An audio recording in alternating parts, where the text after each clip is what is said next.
వాక్ముద్ది కథ. పూర్వకాలమందు ఒక ఊరిలో ఒక పిల్లవాడు ఉండేవాడు. అది ఏం మహిమో కాని అతని నోటి వెంట ఏ మాట వచ్చినా సరే అక్షరాల ఆ ప్రకారం జరిగి తీరేది. ఈ కారణం చేత అందరూ ఆ పిల్లవాణ్ణి వాక్ముద్ది అని పిలిచేవాళ్ళు. ఒక రోజున అతని చెల్లెలు, అన్నయ్య, తోటలోకెళ్ళి మామిడి పళ్ళు కోసుకొద్దాంరా అని చెప్పి తీసుకుపోయింది. చెట్టు నిండా పళ్ళున్నాయి కానీ చేతికి అందటం లేదు. పోనీ పొడుగాటి కర్ర దొరుకుతుందేమోనని వాక్ముద్ది వెతికాడు. కర్ర కనపడలేదు కానీ ఒక రాయి దొరికింది. బేష్, బాగున్నదనుకొని గురి చూసి వాక్ముద్ది ఆ రాయి పండు వైపు విసిరాడు. పండు ఎప్పుడు కింద పడుతుందా, ఎప్పుడు తిందామా అని అతని చెల్లెలికి నోరు ఊరిపోతోంది. ఆమె అలా ఆత్రంలో కనిపెట్టుకొని ఉండగా వాక్ముద్ది విసిరిన రాయి గురి తప్పి ఆమె కనతకు తగిలి ఆమె వెంటనే నేలను వాలిపోయింది. కనత నుండి బొలబొలా ప్రవహిస్తున్న నెత్తుర్ని వాక్ముద్ది తన తువ్వాల్తో తుడిచి కట్టుకట్టాడు. ఆ ఆపద సంభవించినందుకు వాక్ముద్ది చాలా నొచ్చుకున్నాడు. ఎవరైనా దుర్మార్గులు రాయి విసిరి ఉంటారేమోనని నాలుగు మూలలా కలియజూచాడు. కానీ ఆ చుట్టుపక్కల ఎవ్వరూ కనపడలేదు. తీరా రాయి తీసి చూచేసరికి అది తను విసిరిందే కానీ పైవాళ్ళు ఎవరూ విసరలేదని తెలిసింది. పోతే తన పండు వైపు గురిచూచి కొట్టిన రాయి పోయి పోయి ఎక్కడనో దూరంలో ఉన్న చెల్లెల తలకు తగలడం ఏమిటి? ఇలా జరగటానికి కారణం దయ్యమా, భూతమా, శక్తా? ఏమై ఉంటుంది అని ఎన్నో విధాలా ఆలోచించాడు. ఎంతసేపటికి ఆలోచన తోచింది కాదు. చివరకు మనస్సుకు కష్టం తోచి ఈ శక్తి నాశనంగాను అంటూ శపించాడు.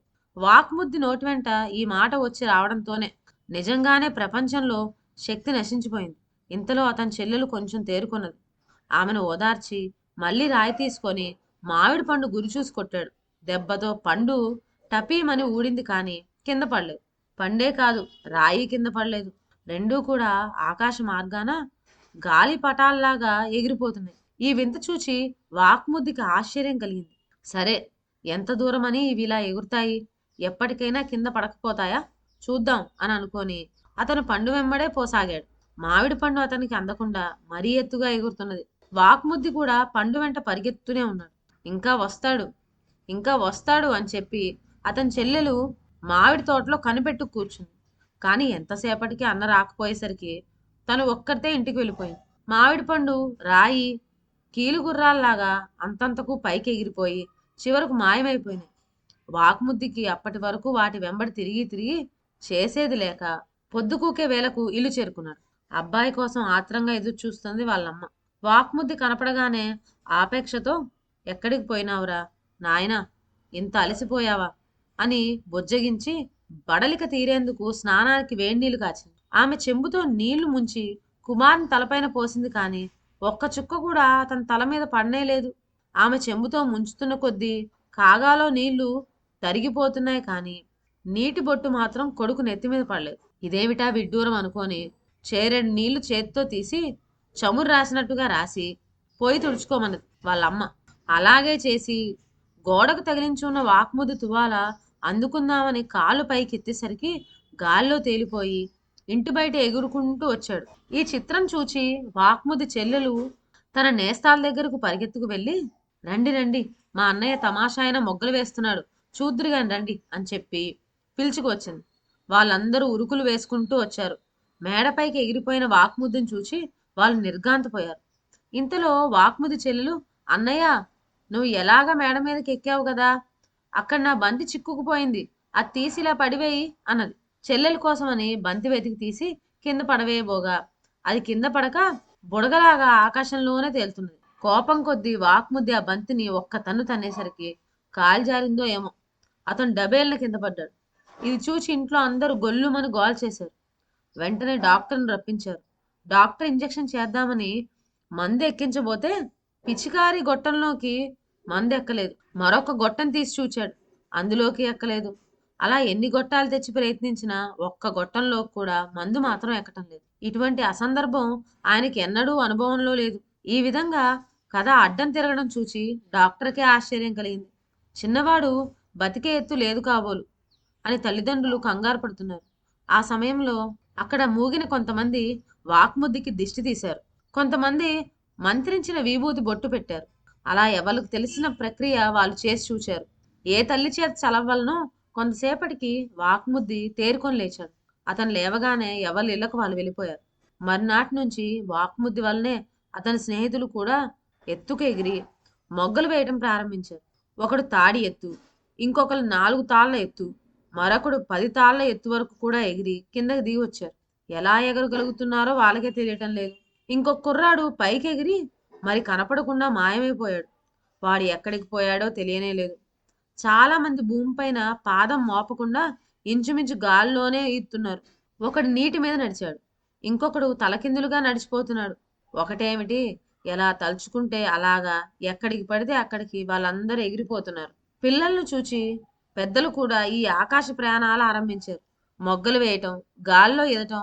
ఇవి మాత్రమే కాదు, గోపాలకృష్ణుడు గోవర్ధన పర్వతాన్ని, హనుమంతుడు సంజీవిని పర్వతాన్ని ఎత్తి పట్టినట్టు వాళ్ళు బరువైన వస్తువులను ఇట్టే ఎత్తివేయగలుగుతున్నారు కూడా.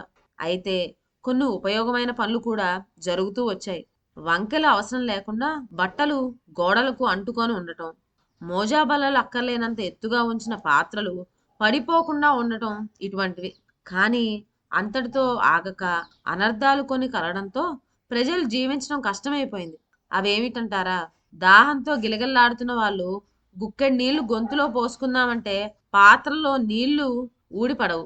తాగటానికే నీళ్ళు లేనప్పుడు ఇక పళ్ళు తోముకోవడం మాట ఎవరు తలపెట్టగలిగారు? రోజు రోజుకి గాలిలో వేడి ఎక్కువ కావటం వల్ల ప్రజలకు శోష కొడుతూ వచ్చింది. ఎన్నాళ్లకు చల్లటి గాలి తిరిగి రాకపోవటం చేత వాన కురిసే ఆశ కాస్త అనగారిపోయింది. క్రమంగా నీటిపైన ఓడలు, భూమి మీద బళ్ళు కూడా తలక్రిందులై బోల్లా కొట్టన ఆరంభించాయి. చివరకు జనం ఊపిరి పీల్చుకోవడం కూడా కష్టమైపోయింది. ఈ కష్టాలను ప్రజలు భరించలేక పెద్ద మర్రి చెట్టు కింద ఊరి పెద్దలను సమావేశపరిచారు. బుద్ధివంతులు విచారం చేసి దీనికి అంతటకు ఒకటే కారణం ఉంటుందని నిశ్చయించారు. అదేమిటంటే, లోగడ వాక్ముద్ది మామిడి తోటలో తన చెల్లెల తలకు రాయి తగిలినప్పుడు ఏదో దుష్టశక్తి ఆ పని చేసి ఉంటుందని అనుకొని ఆ శక్తి నాశనంగాను అని చెప్పించున్నాడు. అతని నోటి వెంట వచ్చిన మాటకు తిరుగులేదు కనుక ఆ శాపం వల్లనే ఇప్పుడు శక్తి నాశనం అయిపోయింది అని ఊరి పెద్దలు అన్నారు. శక్తి ఏమిటి, నాశనం కావడం ఏమిటి అని తెలియని వాళ్ళు పెద్దలను అడిగేసరికి వారిలా చెప్పారు. అబ్బాయిలు, మనం నివసిస్తున్న భూమికి ఆకర్షణ శక్తి ఉన్నది. అనగా ప్రతి వస్తువును భూమి తన వైపు లాక్కుంటూ ఉంటుంది. ఇప్పుడు వాక్ముద్ది శపించటం వల్ల ఆ శక్తి లేకుండా పోయింది. అది పోవటం చేతనే మనుష్యులకు, వస్తువులకు కూడా బరువు లేక ఎక్కడికక్కడనే ఉండిపోతున్నాయి. గాలిలో బరువు, ఒత్తిడి లేకపోవటం చేతనే వస్తువులు, మనుష్యులు ఎగిరిపోవటం జరుగుతున్నది. పైగా ఇందువల్లనే ఊపిరితిత్తుల్లోకి గాలి ప్రవేశించడం మానివేసింది అని చెప్పారు. ఇదంతా విన్న తర్వాత ప్రజలందరూ వాక్ముద్ది వద్దకు వెళ్ళి, నాయనా వాక్ముద్ది, నీ మాటలకు తిరుగులేదన్న సంగతి అందరికీ తెలుసు. నీ చెల్లెల తలకు రాయి తగలటం వల్ల కోపం కొద్దీ ఈ శక్తి నాశనం కాను అని నువ్వు శపించటం కూడా చాలా మందికి వినిపించింది. అయితే ఆ శాపం వల్లనే ప్రపంచం ఇలా తారుమారైందన్న విషయం ఎవళ్ళు కనిపెట్టలేకపోయారు. ఇప్పుడు ఊరి పెద్దలు సభ చేసి ఈ కష్టాలన్నిటికీ నీ శాపమే కారణమని నిశ్చయించారు. కనుక లోకం మీద దయదలిచి శాపాన్ని ఉపసంహరించుకోవాల్సింది అని అతన్ని బతిమిలాడారు. వాళ్ళ కోరిక ప్రకారం అతను అలా చేయగానే భూమికి తిరిగి ఆకర్షణ శక్తి కలిగింది. ప్రపంచం మళ్ళీ ఎప్పట్లాగా నడిచి ప్రజల కష్టాలన్నీ తొలగిపోయినాయి. ఇదండి మన వాక్ముద్ది కథ. ఇక సెలవు. నా ఛానల్లోని కథలు మీకు నచ్చినట్లయితే నా ఛానల్ను లైక్ చేసి సబ్స్క్రైబ్ చేయండి. షేర్ చేయడం మర్చిపోవద్దు. కొత్త కథల నోటిఫికేషన్ కోసం బెల్ ఐకాన్ ప్రెస్ చేయండి. Thank you.